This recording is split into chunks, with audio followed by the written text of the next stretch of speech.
Um dos principais objetivos deste canal aqui é lançar alguma luz sobre a extrema complexidade da queda do Império Romano e desmascarar alguns equívocos comuns associados a ela.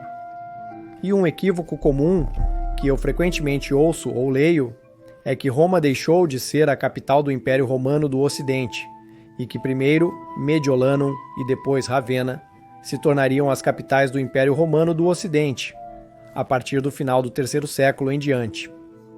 Vou argumentar neste vídeo que isso não é totalmente verdade e veremos que, de fato, especialmente na última década do Império do Ocidente, Roma seria mais uma vez não apenas a capital simbólica, mas também a verdadeira sede imperial dos imperadores romanos do Ocidente novamente.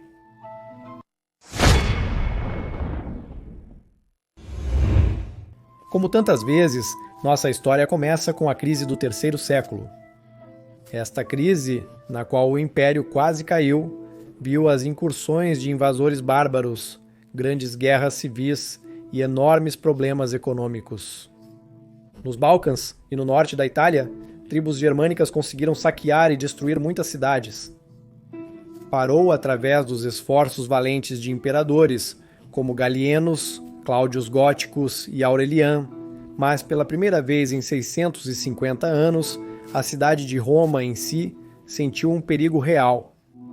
Para isso, Aureliano mandou construir imponentes muros ao redor da cidade, ainda levando seu nome, e ainda de pé em muitas partes até hoje. Mas as incursões bárbaras tornaram necessário residir mais perto da fronteira, e assim Maximiano, um dos imperadores seniores da tetrarquia, fez de Mediolanum sua sede imperial em 286 d.C. Esta cidade agora se tornaria a sede padrão dos imperadores romanos do Ocidente. Deve-se notar, no entanto, que o imperador Maxêncio foi uma exceção, pois escolheu residir em Roma de 306 até a sua morte em 312 d.C. Ele construiria os últimos edifícios impressionantes nesta cidade, como discutimos neste vídeo aqui. Honorius então mudou a sede imperial para Ravenna em 402 d.C., uma cidade estrategicamente bem situada. Cercada por pântanos a oeste e mar a leste, a cidade era extremamente difícil, se não impossível, de ser capturada em um ataque direto. Assim, podemos agora frequentemente ler ou ouvir que a partir daquele momento Ravenna seria a capital do Império Romano do Ocidente.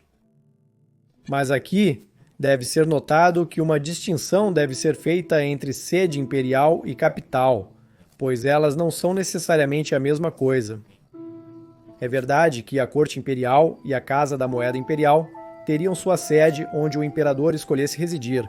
Portanto, primeiro Mediolanum e depois Ravenna veriam uma importância crescente. No entanto, Roma sempre permaneceu como a capital simbólica do Império Romano do Ocidente, como demonstrado impressionantemente pelas reações ao saque de 410 d.C. Se Roma, como muitas vezes se diz, tivesse sido degradada a uma cidade insignificante por volta de 410, as reações certamente não teriam sido tão fortes quanto foram. Jerome escreveu, por exemplo, na carta 127, datada de 2 anos após o saque de 410, minha voz fica presa na minha garganta, e enquanto eu dito, soluços me sufocam minha fala. A cidade que capturou o mundo inteiro é capturada. Agostinho de Hipona expressou uma reação semelhante, que o fez escrever seu livro A Cidade de Deus. O evento também levou os pagãos a culparem os cristãos pelo desastre, e até mesmo a muitos cristãos retornando ao paganismo, o que foi prontamente contrariado por leis imperiais que proibiam tais conversões sob ameaça de severas punições. Se Roma não fosse uma cidade importante, e na mente das pessoas em 410 não a capital simbólica de todo o império, nai do mundo inteiro, provavelmente não teríamos tido reações tão fortes. Também não devemos esquecer que em 410 d.C., Roma ainda era de longe a maior cidade de todo o Império Romano, ainda maior que Constantinopla. Naquela época, De acordo com estimativas modernas, Roma ainda devia ter cerca de 800 mil habitantes, e mesmo por volta de 450 d.C., ainda provavelmente contava com cerca de 500 mil pessoas. Constantinopla, por outro lado, estima-se que nunca tenha tido mais de 500 mil habitantes, mesmo durante seu auge. Vamos comparar Roma e Constantinopla em grande detalhe em um futuro vídeo.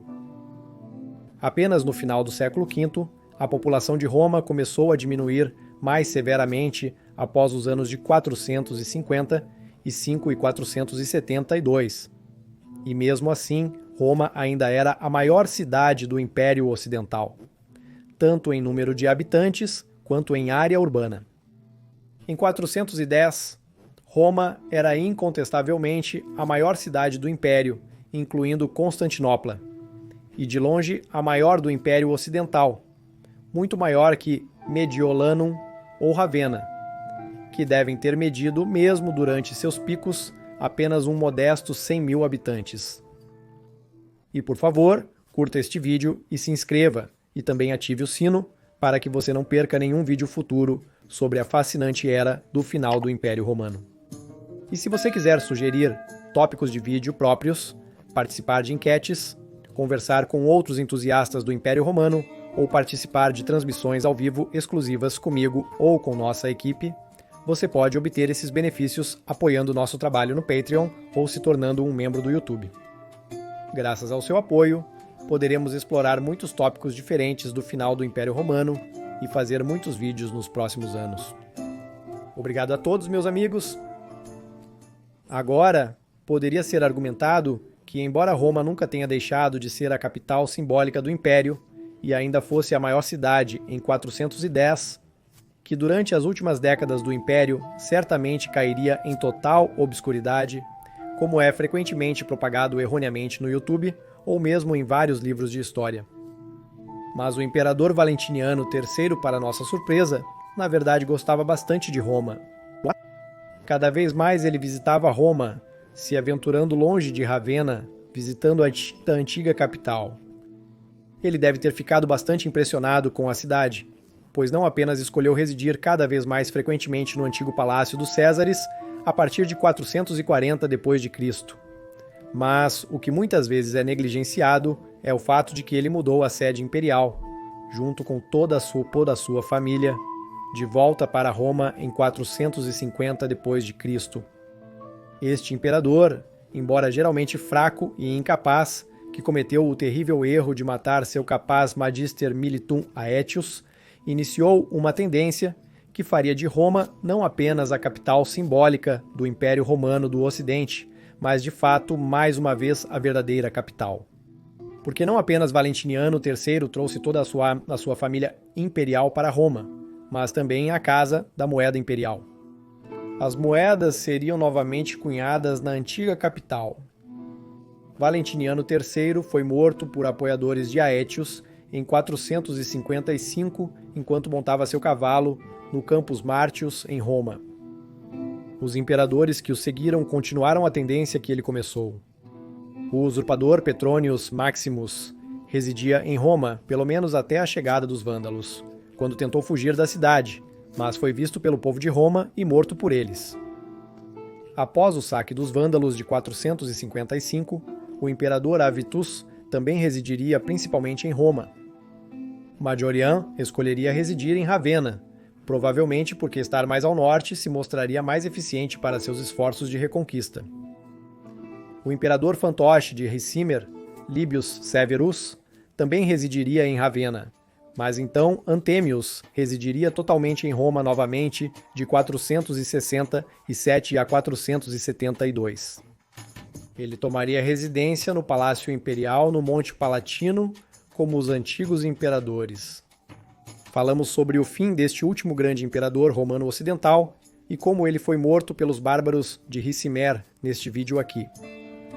O sucessor de Antemio, Olybrius, também residiria em Roma durante seu curto reinado de 7 meses. Seu sucessor seria Glucerius, e ele novamente escolheria residir no norte da Itália, muito provavelmente em Ravenna, conforme indicado pela cunhagem de moedas durante seu reinado, que foram emitidas apenas de Ravenna e Mediolanum. O último imperador romano legítimo seria então Julius Nepos, que foi enviado pelo imperador romano do leste, Léo. Ele foi proclamado o imperador romano do ocidente em Roma em 474 d.C., não em Ravenna. É possível que ele residisse em Roma, embora isso não seja exatamente conhecido. No entanto, a cunhagem de moedas, não apenas em Ravenna e Mediolanum, como sob Glucérius, mas também em Roma, sugere que a instalação imperial de cunhagem em Roma havia sido restaurada sob Julius Nepos, tornando bastante possível que ele pudesse ter residido na Cidade Eterna. E então, por último, o usurpador Orestes fez de seu filho o imperador romano do Ocidente em 475, e ele residiria por 1 ano em Ravenna, antes de ser famosamente deposto por Odoacer. Podemos ver, portanto, que, surpreendentemente muitas vezes, Roma seria novamente não apenas a sede do imperador a partir de 450 d.C., mas também a semente da cunhagem imperial, sugerindo fortemente que Roma de fato havia sido novamente a verdadeira capital imperial mais da metade do tempo, a partir de 450 d.C. até 476 d.C. Isso contrasta fortemente com a teoria frequentemente apresentada de que Roma havia declinado para total insignificância após o saque dos vândalos em 455. Na verdade, pode-se observar exatamente o contrário, e muitos imperadores escolheriam fazer da antiga capital novamente a sede do império, como nos velhos tempos. Claro, isso tinha a ver com a diminuição do império, e essa redução levou a uma crescente importância do Senado de Roma e das antigas famílias aristocráticas romanas. O poder deles agora crescia à medida que o império diminuía, e por isso residir em Roma fazia sentido para os imperadores, pois eles precisariam do apoio do Senado de Roma e das antigas famílias aristocráticas para suas políticas. Também pode ser uma medida reacionária, na esperança de restaurar a antiga glória do Império Romano, governando novamente de Roma, como nos tempos de Augusto, Trajano ou Marco Aurélio. Os imperadores viram seu império diminuir, e então alguns deles pensaram que talvez restaurar os velhos costumes faria com que as fortunas do império fossem revertidas. Mas, como sabemos, isso não aconteceu.